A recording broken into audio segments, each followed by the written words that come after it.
Kung walang makakapigil sa taas presyo ng petrolyo, wala rin makakapigil sa damdamin ng mga tsuper. Mas malaking tigil pasada ang kinakasila ngayong Webes at Biyernes. Live mula sa Mandaluyong nangunguna sa balita si Reynel Pawig. Reynel, gaano karaming mga driver ang lalahok sa panibagong transport strike?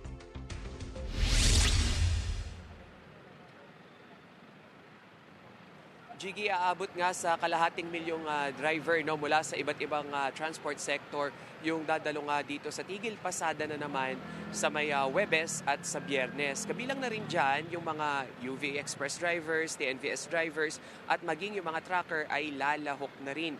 Nito nga lang kaninang umaga ay binwena-manuhan na tayo nitong ilang mga miyembro ng Manibela at yung mga tsuper doon ay tumigil na sa pamamasada at nagwelga na nga doon sa may Maynila. At sabi nila dahil nga sa patuloy na pagtaas ng presyo ng petrolyo, yung karamihan sa kanila ay nasa 50 pesos na lang yung nate-take home sa isang buong araw nga na pamamasada. Kaya naman yung ilan ay pinili na rin na pumasok nga dito sa pangangalakal ng basura. Pakinggan natin yung hinaing ng mga tsuper.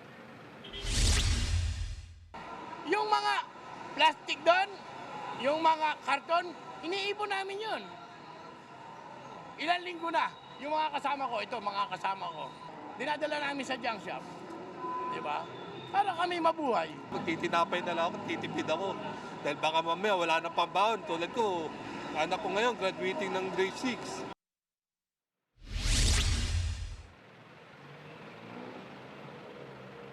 Jiggy, sabi nga ng grupong Piston, ito na yung isa sa pinakamalawakang tigil pasada na kanilang gagawin dahil nga marami rin silang kasama. Yung Association of Bus Employees naman dito sa Pilipinas ay sinabi rin nila na ginaya na nila yung estilo nga ng Manibela dahil kanina rin ay tumigil na nga sa pamamasada o sa pagbiyahe yung ilan sa kanila. Pakinggan natin ito. Ito pong 26 at 27 ay maglulunsad po yung bahagi ng Baguio, yung Pampanga at Bulacan, yung Sardin Tagalog, at sa bahagi po ng Bicol at Quezon at Batangas, at gayon din sa bahagi po ng Cebu, at bahagi po ng Iloilo, ng Bacolod City at Davao City, at sa bahagi po ng General Santos City. Ay sabay-sabay po yan na puputok ngayong March 26. Ang welgang ito ay sabi nga natin mas malawak yung aabutin. Marami na pong bus companies ngayon ang nagtitigil ng biyahe, lalo na yung mga maliliit na operators. Kundi man, nagpapabiyahe man sila pero piling araw na lamang at piling oras.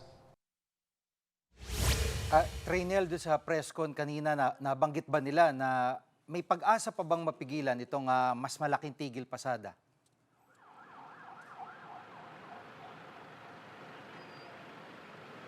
Jiggy, sabi nga ng mga tsuper, may hilot lamang sila na itigil nga itong malawakang transport strike. Una ay kung alisin na nga yung buwis sa langis. Pangalawa naman ay kung ma-rollback ng 55 pesos per liter yung presyo ng petrolyo.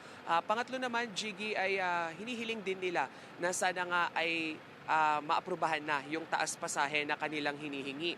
At pang-apat, yung kanilang pinakahulingang hinihiling ay sabi nila ito yung isa sa pinaka-importante kung iwaksina o tuldukan na nga yung pagpapatupad nitong oil deregulation law. Jiggy. At nauna nang binigyan ng ayuda mga tricycle driver, anong schedule para sa iba pang mga PUV driver?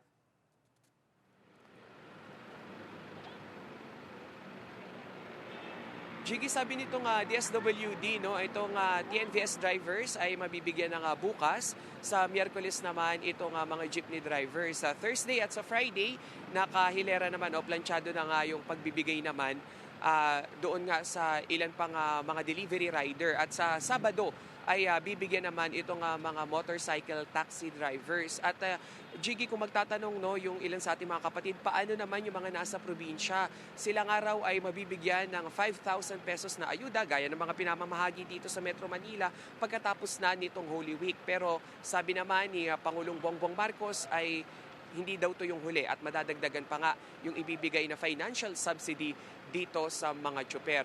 Jiggy, usapin naman ng taas pasahe, yung ilang mga grupo ay isusulong muli sa LTFRB yung hiling nga nila na 5 peso increase. Ito ay una na rin kinumpirma sa atin ng grupong Piston kahapon.